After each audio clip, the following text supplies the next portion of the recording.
Debra Morrison, a 42-year financial expert.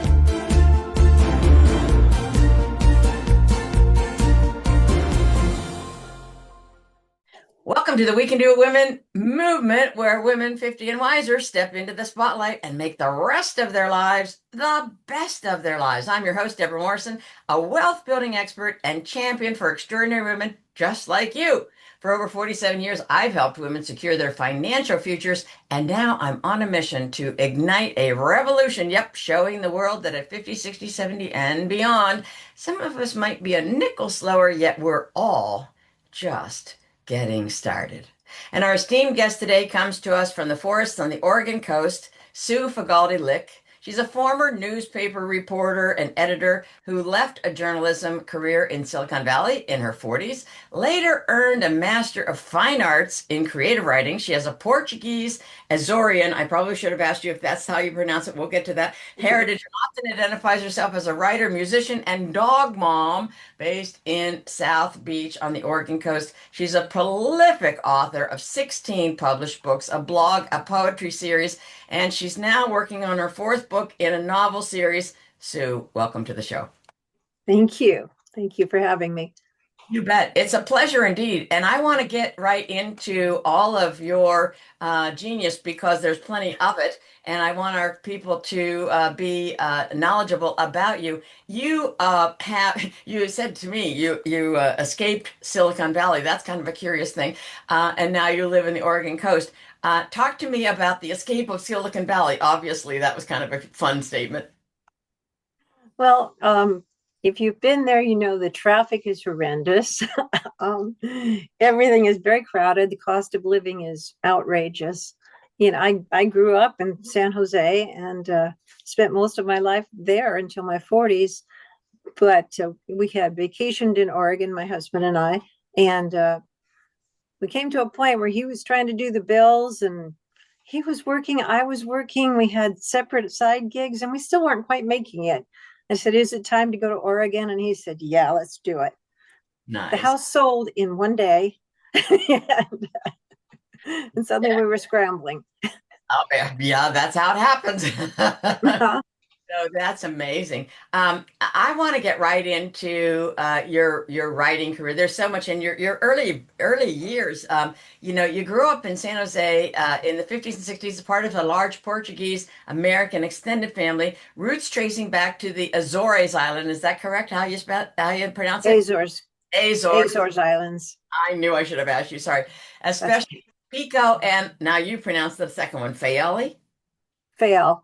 Real. Okay. Well, I looked this up and it's freaking gorgeous. The hot springs and everything else. And that is, Yeah. Yeah.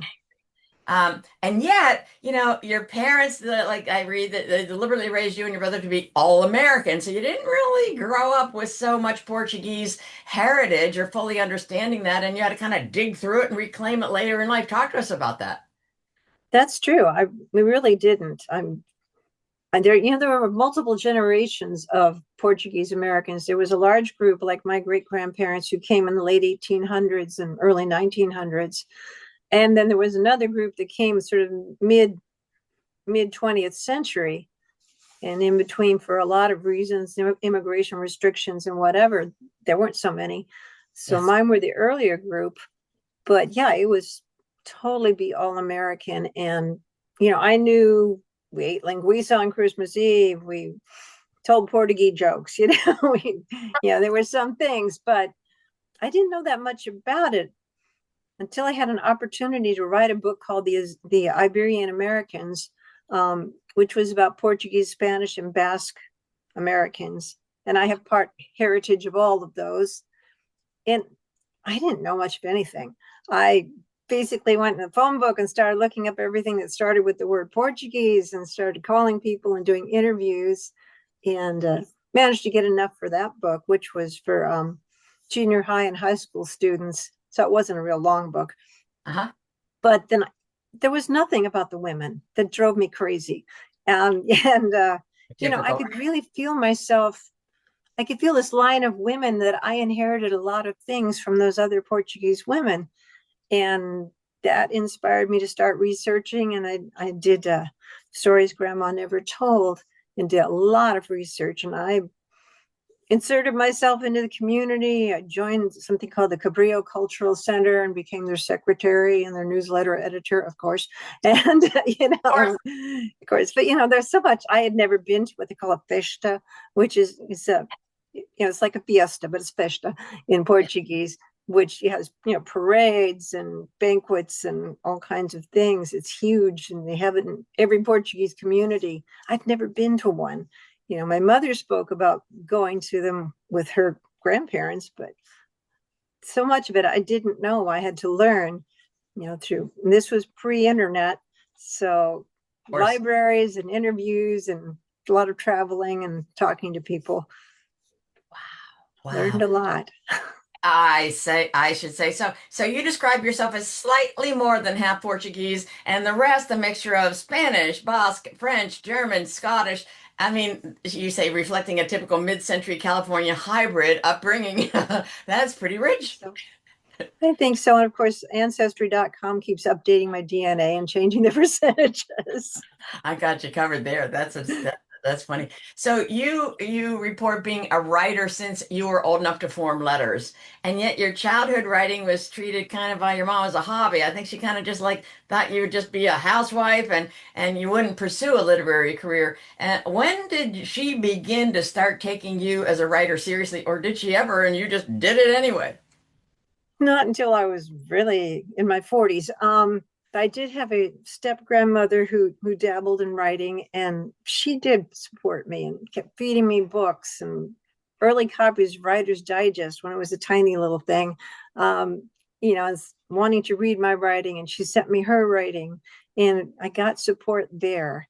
Yeah. But no, my parents really didn't get that or the music until I became an editor in California, a newspaper editor, and like, oh, that's a real job because I have employees and a salary.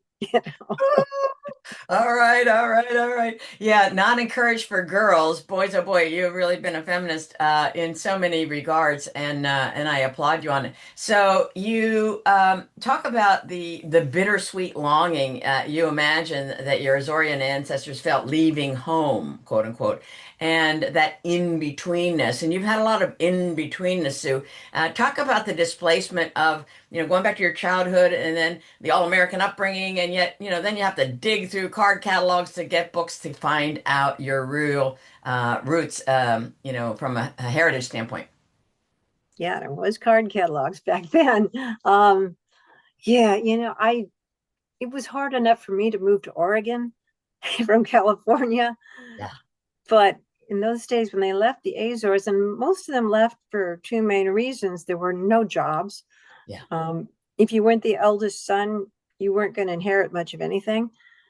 And there was also this obligation for guys on the Azores, and it's 900 miles away from mainland Portugal, to serve in the Portuguese military, Ah, which they did not want to do. So a lot of young men about draft age got on a boat and headed for the United States,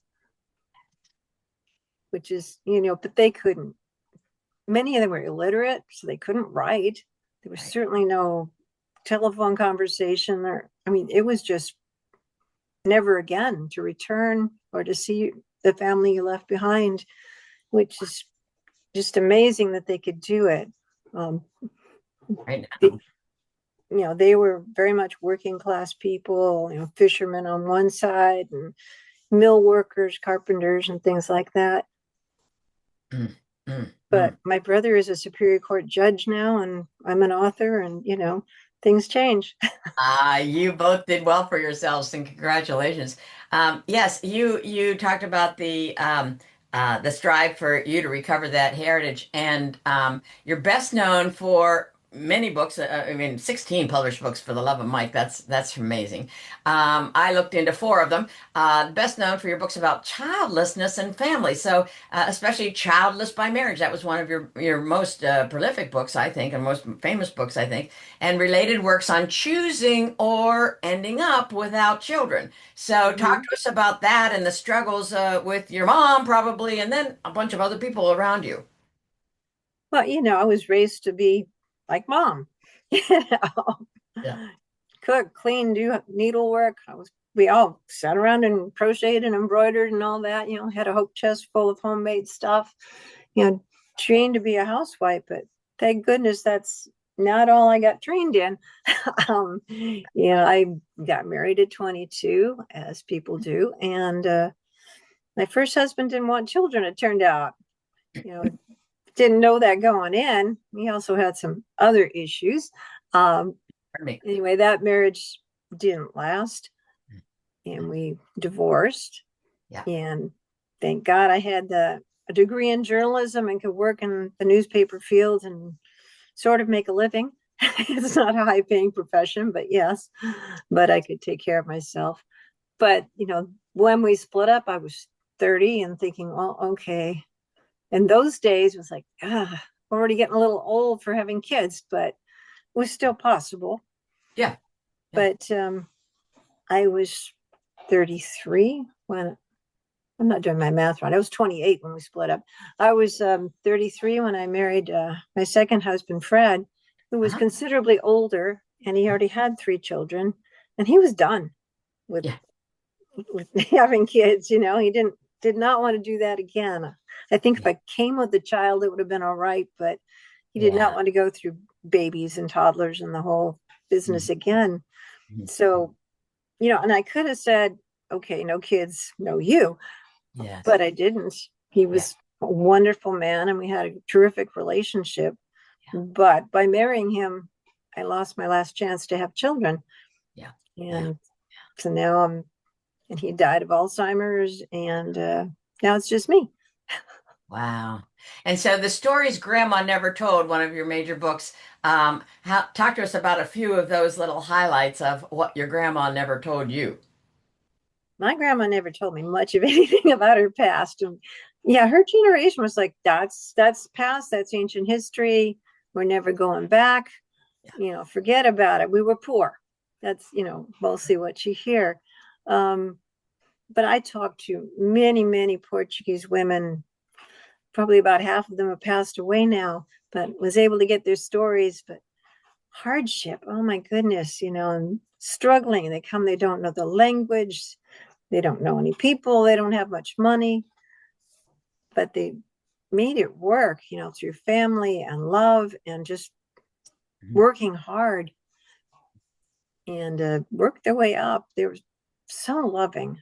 I mean, they would bring me in as family, aren't you going to come stay for dinner, come visit every time, and sending cards and letters long after the book came out, as opposed to interviewing people in Silicon Valley. It's like, well, I have 20 minutes and then we're done. Yeah. Now, Sue, you really did your homework. I mean, writers do, and not many people know these. I have a number of friends that are writers, and so I do have a sense of the diligence and the research and everything. But you gathered the stories of more than 60 Portuguese and Portuguese American women. Wow, did it take a lot to find these people? Were they kind of incognito, or were you able to find them and then one referred you to another and said, "Oh, you need to hear Sarah's story," and so forth and so on? Talk to us about how that worked. And we're back at the phone book, starting with Portuguese, and okay, there's a Portuguese community center. Let's go talk to the lady there. But there was a lot of referring from one to another to another. You got to talk to my cousin. Oh, this one wrote a cookbook. You should talk to her. And this one's the queen of the whatever. And there are women's organizations. They were very big on the Portuguese lodges that are affiliated with the churches and things. So there was a lot of that. The hard thing was convincing them that their story mattered. So many of them, like, I never did anything. You don't want to talk to me. I got nothing important to say. Like, no, I want to know. Everybody's story counts, so tell me about it. But because I looked for funding, trying to get some financial help to do this project, and they were like, no, they don't care about the women. Nobody cares about the women. Wow. It's still a very sexist society. Hello. Hello. And your stories, the stories Grandma never told, delved into immigration and family and work and faith and cultural change across the generations, right? And Sure. just giving us the insights into how women balance tradition with adapting to American life, right? And so, some of these were difficult voyages when people like came from Portugal and down to to the United States, wherever they came, and then working on dairy farms. I mean, it was really hard labor. It was. It definitely was. It was all day long. If you worked on a dairy farm, if you were the woman, you were cooking all day long. And if you weren't cooking, you were stitching or, you know, taking care of kids. You never stopped. I'm sure they were exhausted all the time. Yeah, yeah, yeah. Talk to us And about the Holy Ghost Festas. That piqued my curiosity. Various food and religious traditions and practices. yeah, yeah. Well, it's after the Catholic um, vision of the Holy Spirit, Yes. and there's always a parade down the middle of the street. This still happens. They have queens and princesses in these long gowns with these elaborate capes and things, and Wow. tons and tons of people behind them. Donkey carts and statues and things, and marching bands. The Portuguese community has a lot of these marching bands, and they're pretty good. Um, so it's a big thing, and then they have a feast, and it's free. It is free.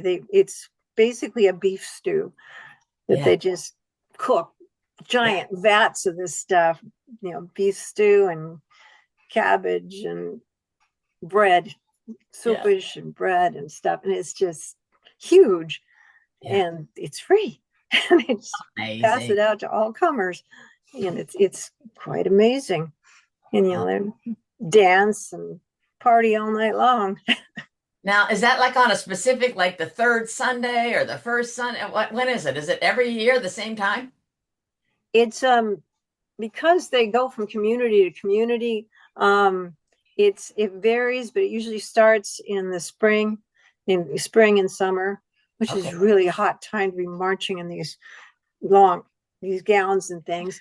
But You I know the one in San Jose is like the third Sunday in June.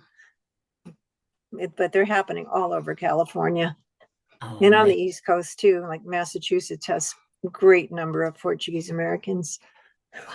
Wow. Wow. Well, this is so I mean, I'm always interested in culture. I'm taking a retreat to Costa Rica and next March, Oh, and we're going to participate in the Boyero Festival, which is again like the first Sunday of every March, and the parading up and down the streets with their oxen, and they're all decorated, and there's judging. And music and feasting, and oh, I'm so looking forward to it. So I'm just kind of trying to whet my appetite for that. I think it'll be amazing. we went to Costa Rica and we landed there the day that they won the World Soccer match.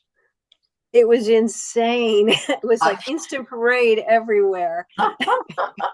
That is amazing. Oh yeah, those are really, really rich times. I was in Spain when they won Spanish team won the World Cup. And it was like abominos, mominos. It's like it was. I mean, those cultural the pride, right? The pride, and that's Yeah. what I believe your writing, Sue, has given Portuguese women and women in general a lot of pride. We can recapture. Hey, we did that. Our foremothers did this. They toiled in the fields. They toiled in over the stove. They toiled, and I think that's really important for us to recapture or capture, and you've done that Mhm. beautifully, and I thank you for that.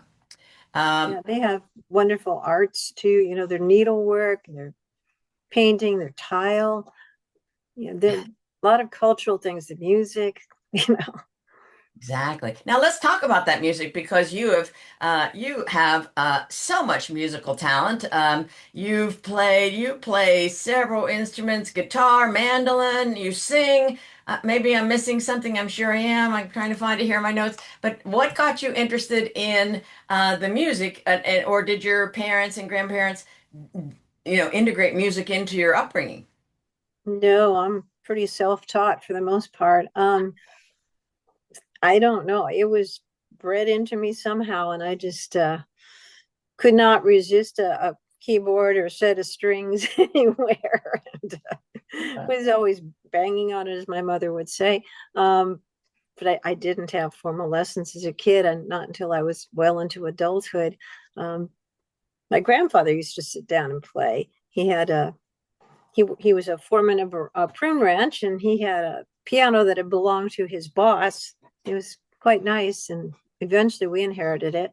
But he would sit down with, training, because in his generation, they didn't have TV. When people got together, they did music. They But he did. would just sit down and just bang out songs. It wasn't perfect, but it was fun, and I really liked it. But Yeah. no, I couldn't resist. I was always singing and playing and making up songs and dancing around with no dance talent at all. Now, how about your brother? Did he join in? No, he always says I got all the talent and he got the brains and the looks. But anyway, Well, we're going to argue with him on both of those fronts.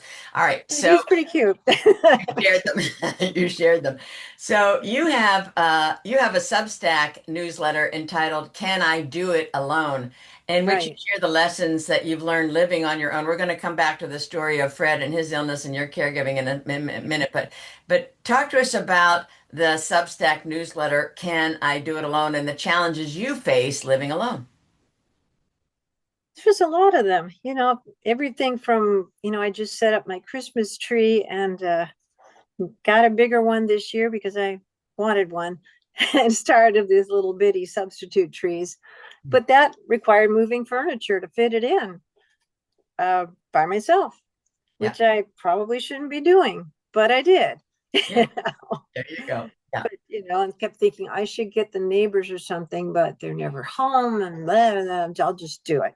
So there's the heavy lifting, Yeah. and just so many things that are a little more difficult doing by yourself, whether it's physical stuff or going places alone, going out to eat alone, going always traveling alone. You know, you don't have a backstop. If somebody knocks on my door, there's nobody else to answer it while I'm talking to you. There's Exactly. all the Exactly. little things, Yeah. watching a dog or whatever. Yeah. And I think the hardest thing is making all the decisions yourself. Oh, right now. Right What you're now. going to do all day, what you're going to do with your money, what you're going to, how you're going to fix that toilet, how you're going to do whatever. Yeah. It's all on you. Yeah. And I think that's the hardest thing. Will I move? Who knows? Exactly. Exactly. Yeah, I live alone and I have for more of my life than I've been partnered. And yeah, Me too.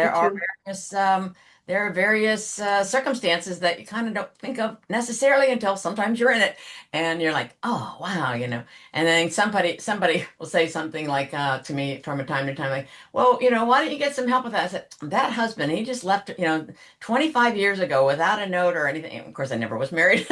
So it was just a joke. But the fact is, yeah, I mean, so many of us women in particular are living alone now. And it's something that I want to, have us all imagine is quote unquote normal and not abnormal. And for us to be able to be in community, Sue, with each other and be able to, ask for the help as we need it. So I'm hopeful that your example is catching on within your church. You're very big singing and playing music in your church and writing and so forth. So I'm hopeful that people come around and coalesce to form community in the truest sense of the word, because it is those cultural backgrounds where there was a lot of family and community, right? And then we kind of Right. come American and it's kind of a little bit splintered or a lot splintered.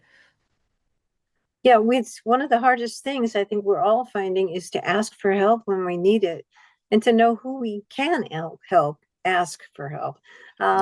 Most people don't mind being asked. In fact, are unhappy that we didn't ask. It's like, well, why did you do that alone? I would have helped you, but we don't ask. And we got to get over that, because some Yeah. things you just have to ask for help. Absolutely. Absolutely. Wow. So, I want to circle back to the childless thing before we leave that topic totally. You talk about it in various blog posts as People treat childlessness as a temporary phase or a problem to fix. And, it really invalidates the complexity of particularly your situation. The first husband didn't want children. Second husband was older, already had kids. And so these reactions kind of just like, put additional nails in the coffin, if you will, heighten our feelings of grief and anger Mhm. because, well, why would you even marry the second man if he didn't want children, And so there's so much judgment around it. And then, of course, now our political environment where childless women and it's a blip. It's just the war on women. It has to stop. So how did you push through that? Because you did, you wrote of it. And it's beautiful. Thank you.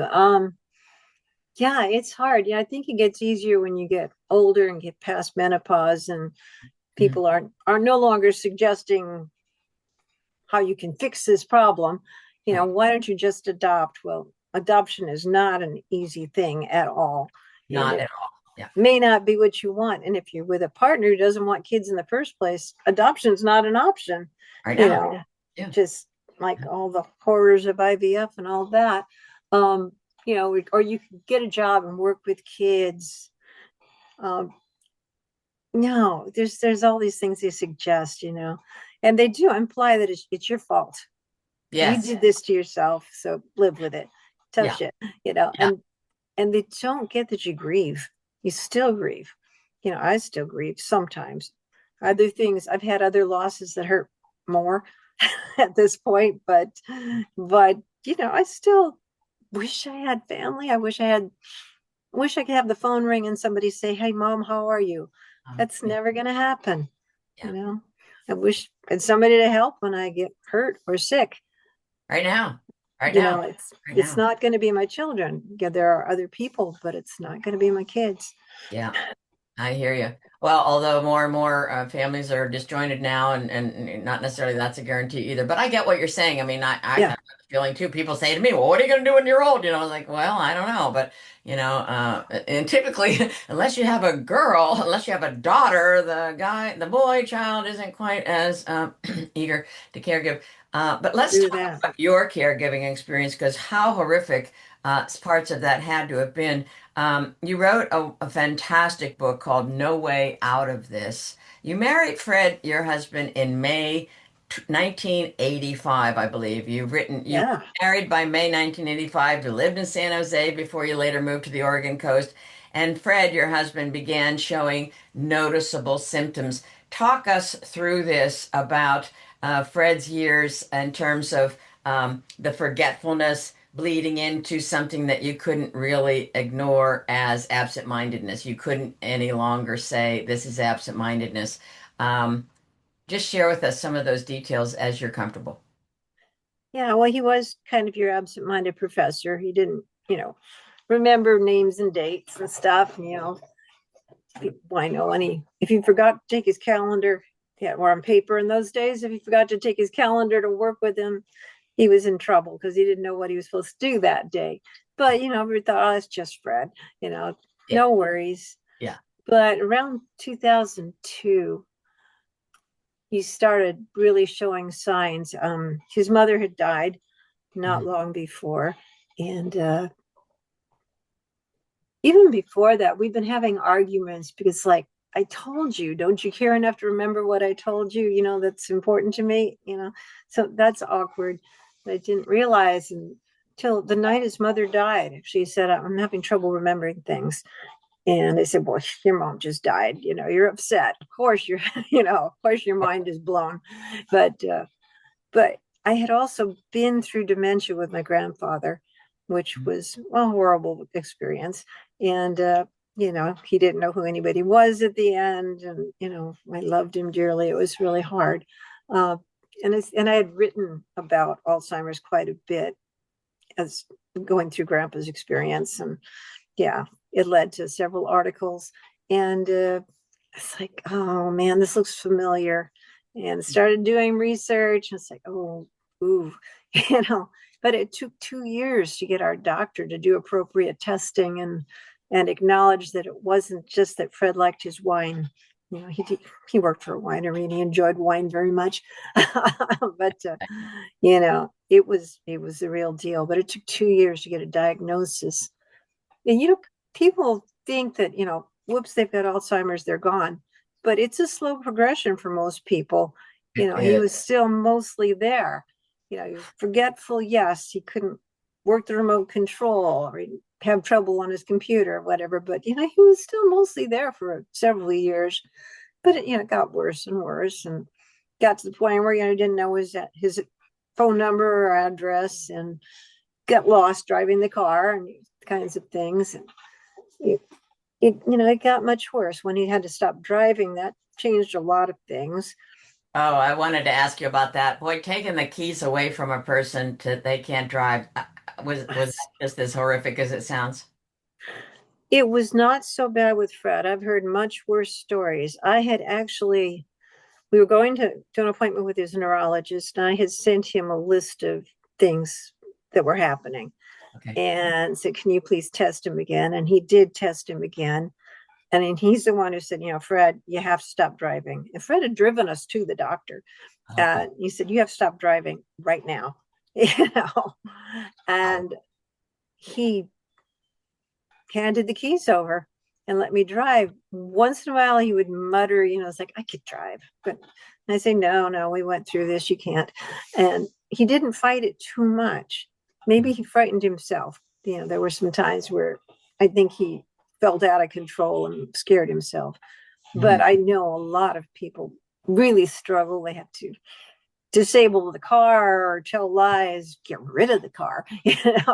whatever. And it's a big battle. It wasn't so bad with us, but it can be really hard. Wow. Wow. Yeah, for sure. Um, and then for those of our audience who are caregiving, and there are a number of women within this group, I did for 2 years with both parents, and they're both Mm, passed now. And yet this whole thing, I mean, people tend to say, well, I'm so glad I did it, and I never would have forgiven myself if I didn't do it. And there's this almost this little. I don't want to be pedantic, but there's this little glow about it that really kind of obviates the rawness, right? The emotional, the physical, the financial, the ethical. These are strains in caregiving, and you speak of it so candidly. I'm really proud of you because it's thank vulnerable you. making and it's raw. I mean, it's hard stuff. It is, yeah. And I had to take care of my dad later, and yeah, that was brutal too. Hmm. It's a whole different kind of caregiving. Yeah. But yeah, I mean, when you're the wife of a person with dementia, you're married, but you don't have a partner anymore. And financially, it eats you alive. I mean, it All right. costs so much for care. And we had to go on Medicaid, government assistance in order to keep paying for nursing homes. And yeah, it's hard. Yeah. Yeah. And this whole and you're in a rural setting. Now there's some good because everybody knows each other, and yet you're not so close together where you can kind of holler to the neighbor, "Hey, can you help give me a hand?" I mean, rural living is rural living, and there are some beautiful aspects of that. And yet I think when I mean, it's very isolationist. I think you're there, but you're not really alone, but you're kind of alone, right? You're responsible with a capital R, and that's the Yes. that's the real driver, I think. Well, of course, your love for Fred. I mean, some people aren't able to do it, and that's however anyone is made up. But this whole ambiguity of the decisions, right? From when to seek the diagnosis. I mean, you had an inkling, right? And then you said just now that it took 2 years to actually get the diagnosis. So talk to us about once you get the diagnosis, then from an insurance standpoint, because my parents were in assisted living. Well, they were in an adult community and they had their own independent house, and then they progressed to more needing for nursing care and so forth. So talk to us about the formal diagnosis and the importance of that, for example, to substantiate maybe reimbursement for caregiving, or how does it work? Well, Medicare, does not cover Yeah, nursing home care at all. right.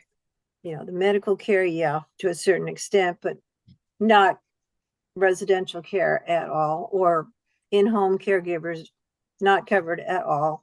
Right. Once you have a diagnosis, you can't get long-term care insurance. Yeah. Yeah. And so we looked into it for me, but we couldn't afford it at that point. Yeah, there's not much help. I went to senior services and we were in that you make too much but not enough kind of situation. Because Fred Ouch. had a good pension. He worked for the city of San Jose for a long time, and he had a good government pension, but you know, it's not enough when you're talking, four, five, $6,000 a month. I well understand that. So you're talking about do you fight for extra treatments or do you let nature take its course? And Yeah, that has to be gnarly as a decision maker. it really is. And if I could go back and do it again, I would make some different decisions. Um, Fred was physically very healthy for a long time. One of the few that could, walk on his own, no canes, no walkers, no anything, no wheelchairs.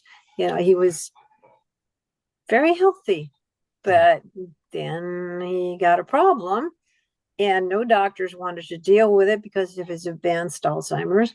Yeah. They didn't want to do a lot of testing or do a lot of treatment. This is making me crazy. And the yeah, it's hard because people and they don't know how to treat him. He was taken to the ER with stomach pains, and somebody who was able to converse could tell you where it hurts and when it started and what it feels like and give you a clue. They had no clue, what was going on. Yeah, yeah, yeah. Aye, aye, aye. And that puts an extra a burden on you as the spouse and the caregiver, because if they're looking at him and they're asking him the question and he's not answering in a quote unquote logical, mentally acute manner, they're going to be looking. All right, what does this mean, Sue? Right?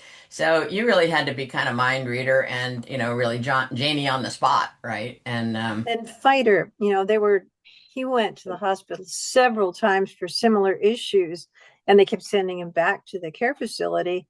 And I finally said, look, you're not sending him home this time. You need to admit him and find out what the hell's going on. right, And they didn't want to do that. It's like, well, insurance won't cover it. I said, I don't care. You yeah, need to take care of him. yeah. I can't, I didn't, I mean, the confluence of emotions, right? The anger, the resentment, the exhaustion, just to try to tease that out so that you can kind of get your arms around it, but you can't. It's like a big casserole, right? And you're eating it. You're in the middle of it, right? And Yeah, so, and he's suffering. You can see, he's suffering. This man that never cursed was cursing a blue streak when they were doing things to him that he didn't understand. And it was yeah, it was tough. yeah, I cried. His nursing home was over an hour away, and I would cry half the way home of course, almost every time. of course. Yeah, yeah. Well, I'm grateful that you've written this because, it challenges the stereotypes of the saintly caregivers, who have endless patience and endless money and everything else. But did your dogs? I mean, you wrote about unruly dogs when you're attempting to juggle this whole thing, and Fred's going down with mental acuity slippage and so forth, and then you have dogs, which typically are loving animals, but you talk about them being unruly, so it just kind of evoked a question. How did the dogs fit in? Do they help? um, yes and no. We were probably idiots to adopt two puppies. Um, just when things were getting kind of bad with Fred. Oh, They were half pit bull and half labs. They were big. big, I'm good. And yeah, they were puppies. They were full of energy and, the whole stuff. Yeah, And Fred didn't know how to deal with them at all. So it was all on me. And it was tough. But yeah, they were also amazing company, yeah, so much love. yeah. And you needed something. You needed something good. Well, yeah, this is what I'm thinking. It's a little bit of a distraction, and to Mm-hmm. the extent that the dogs don't know any different. They'll snuggle up to his leg, and and Yep. watch it. Have him pet them, and so I'm grateful that gave you a little bit of solace there. Um, you basically also wrote, you wrote so much. I mean, I'm just so impressed. You wrote about the Oregon coast, the identity and the reinvention of the Oregon coast, and it was called Up Beaver Creek. And then you wrote Seal Rock Sound and Unleashed in Oregon. Talk to us about how these evolved. You experienced them, you thought, I got to write about this. I don't know. Tell me about it. Yes, when I what I live, I write about. So you Yes. see that.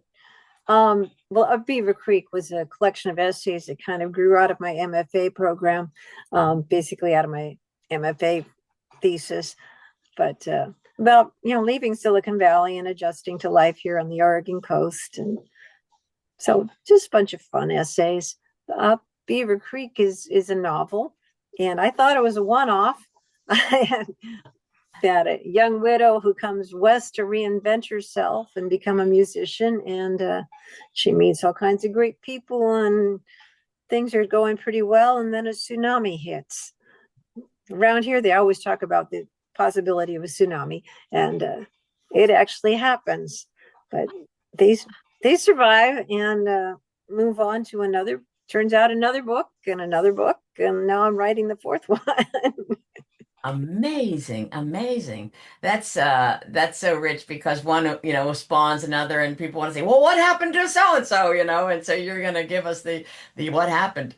Um, Yeah, and she's childless and she's alone, and yeah, yeah, this current one that I'm writing on really gets into the childless part of it for her. excellent, excellent, excellent.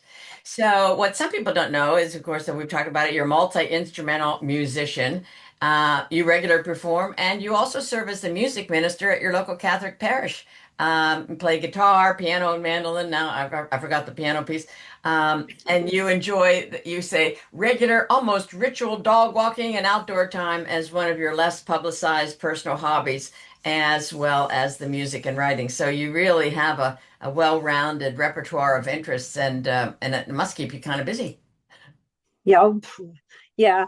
Plus, maintaining the house and maintaining me and I was keeping gonna. up with emails and all that stuff and trying to publicize all these books. Well, right now. So are you self-publishing, Sue, or how are you dealing with the publication of these? It's a blend. It's a blend of things. Some of them are traditionally published. I've got a couple that are hybrid published where you you uh you pay a certain fee and they do a lot of the work for you. Okay. Um, and others are self-published by my own company, Blue Hydrangea Productions. Blue Hydrangea Productions. I love that name. That is amazing. So, They're all over the Azores. They use them as fences. They don't have wood, so so they have hydrangeas all over. oh wow. Oh, that's interesting. I hadn't known that at all. That's Mm, they're and so beautiful. yeah, I guess the question, how do you balance your creative activities with all the practicalities that a single woman needs to figure out and handle? It's it's a never-ending battle. I try to reserve my mornings to write for the writing business, and go until mid-afternoon. Then I try to deal with the real life stuff, buying groceries or making those phone calls I need to make, or whatever, going to the doctor or what have you. Um, you can't always do it. Some days just Yeah. but I do try to reserve that writing time and tell everyone in my life, look, I can't do it in the morning, I'm writing. There, And yeah. so that allows it. But I keep a log of everything I do and try to balance it all out. This one's writing, this is music, this is real life. And Of course. and if they're way out of whack, then I need to adjust. Okay. But So do you use cursive writing, Sue, or do you dictate into it? You type talk to us about your method, if you will. my handwriting has gotten so bad that I don't write as much by hand. Yeah. It is cursive when I do write by hand. Nobody else can read it, so it's like a secret code. But mostly I type. But I get ideas all the time, and I may be scratching it on a notepad or talking it into a recorder Yeah. or writing it on my iPad or on the computer, whatever is handy. but the real work happens on computer for sure. Yeah, for sure. So talk to us. I mean, just read within the past couple of months about actually it's longer than that because about 6 months because I've written the second edition of my book, My Husband Died Now, What a Widow's Guide to Grief Recovery and Smart Financial Decisions. Oh yeah, I need one of those. Yeah, send it to you. And it's a confluence of financial tripwires to avoid and financial decisions to make and grief recovery because I'm a certified grief coach. So it's twice as big as the first edition. And Mm. then this time I wrote a reflections journal because I Ah, started to research about the power of cursive writing and how it apparently activates a portion in the brain, and I wish I could remember the portion, the anatomy of the brain that is opened up in terms of dealing with trauma healing. And so I don't know if you read about that. I mean, cursive writing, and there's nothing like it. It's amazing. But the fact that if widows can write to some of the questions that I pose, I think it's so, and I'm not just I think, I mean, people that have done it, write back and say, "Oh my gosh, that was so powerful." So I've not really wanted to do other than cursive writing when I'm journaling now since I read that. So it's kind of fun. yeah, I journal a lot too, and a lot of it is in cursive. I've got so many notebooks, and my book No Way Out of This grew out of my journals Yeah. because I was journaling the whole time that Fred was sick because it's what I do. It's how I process. I mean, I don't know how people who don't write what they do with these things. They got to put it somewhere, you Yeah. know. Yeah, yeah, yeah. Well, I think to your point, there's a lot of repression and compartmentalization and so forth, and I'm not trying to throw shade at it because everyone has their own path, and yet I think it's so healthy to be as present as we can, and boy, writing really brings that out.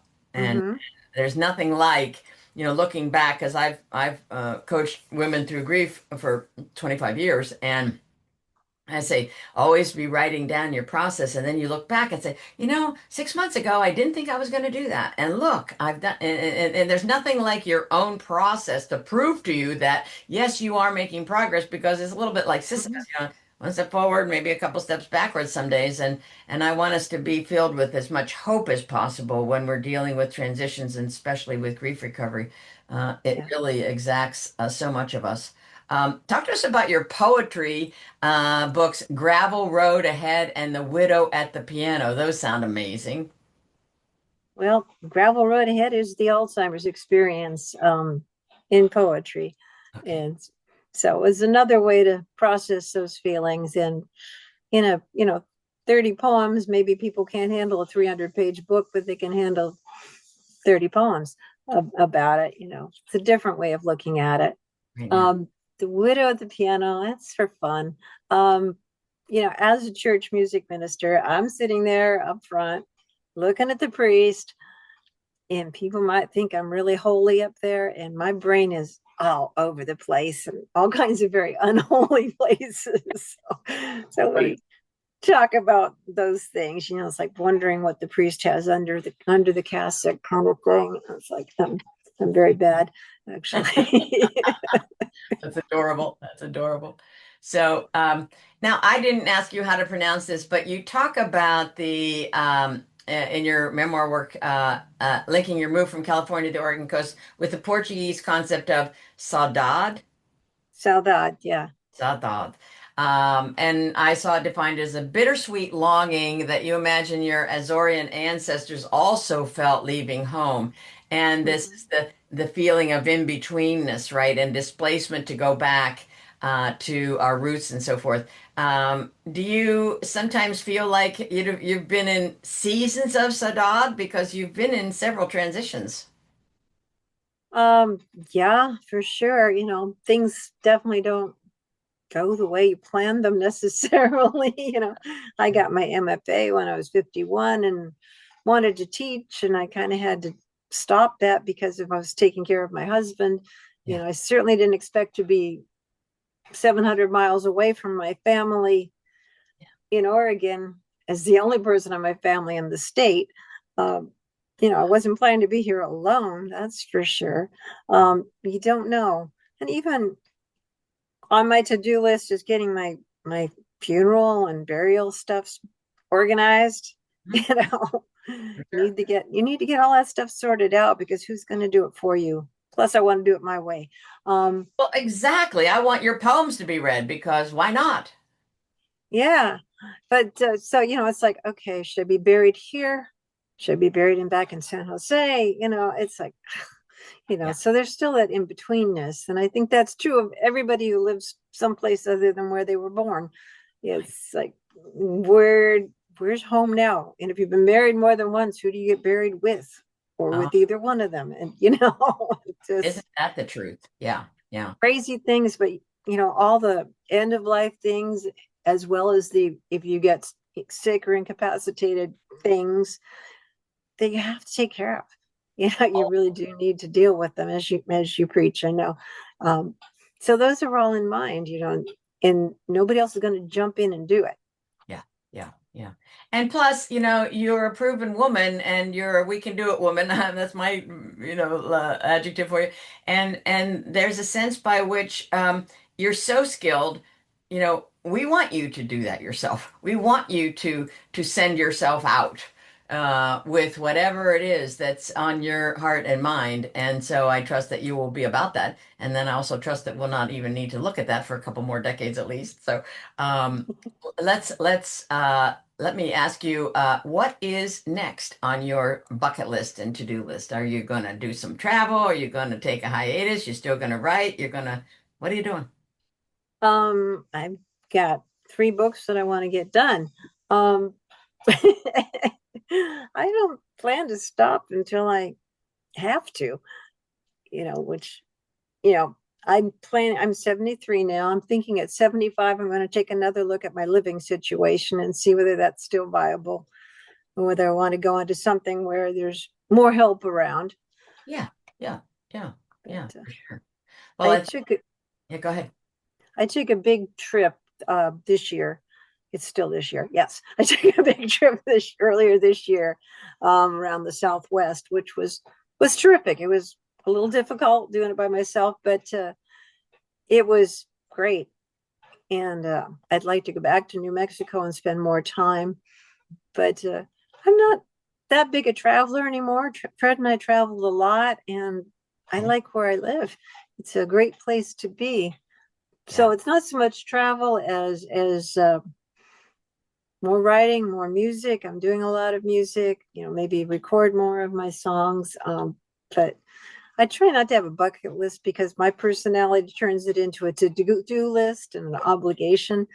So I just, you know, if I don't do anything else, it's okay. But there's a lot of things. But I do want to get this novel done and my Can I Do It Alone book done. And the next poetry book, which right now is called Don't Say Old. Love that. Love that. Yeah. I mean, first of all, if we're lucky, we age, first of all, let's go there.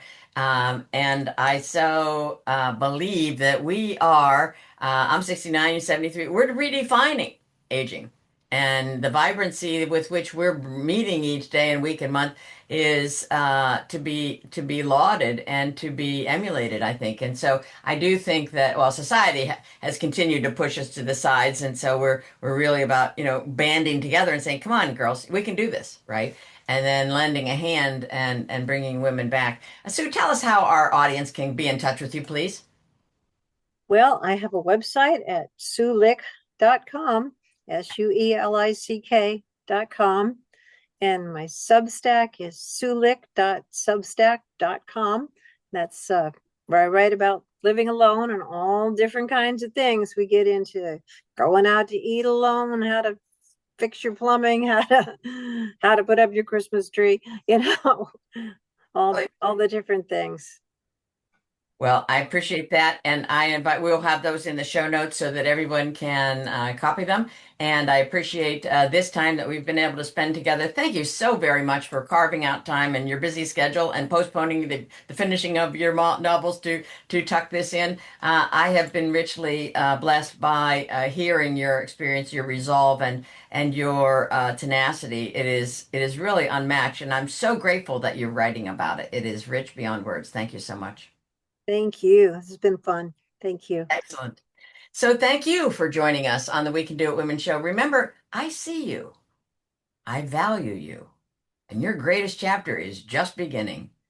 So if today's episode sparks something in you, I invite you to check back and listen to the interviews of the other astonishing women that we have basically been blessed to share and be an active member of our We Can Do It Women Facebook group. And if you're interested in learning how to make money from a person who did that for 42 years, boots on the ground, I invite you to join our newly formed Women's Rising Wealth Club. Yeah, Rising Wealth. Yeah, I'm going to show you exactly how to make money. And you can get that at www.wcdiw,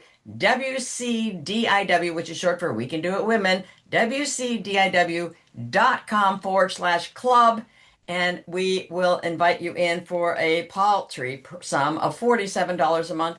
And I say, come. If you do not get your money's worth, leave. I don't want to have anybody overpaying, paying in advance, feeling dissatisfied. No, no. It's a free for all, and I am going to dump as much of my brain creativity and outside the box thinking into each session as I was known for 42 years, and I made people tens of millions of dollars, and why shouldn't you be next? So please join us because it's going to be fun. We're going to understand how to make money because there's some more complex opportunities now, and yet there's also an opportunity to stub our toe. And so I want to be the guide, if you will, the intuition that's gone ahead and circles back and says, hey, you guys, up here on the right-hand side, there's a little pothole. We want to steer our cars to the left. And that's exactly the role I play in this group. So I invite you to join us, kick the tires. If you like it, stay and enrich yourself financially and in every other capacity because we can do it, women, and we deserve nothing less. Thank you and good night.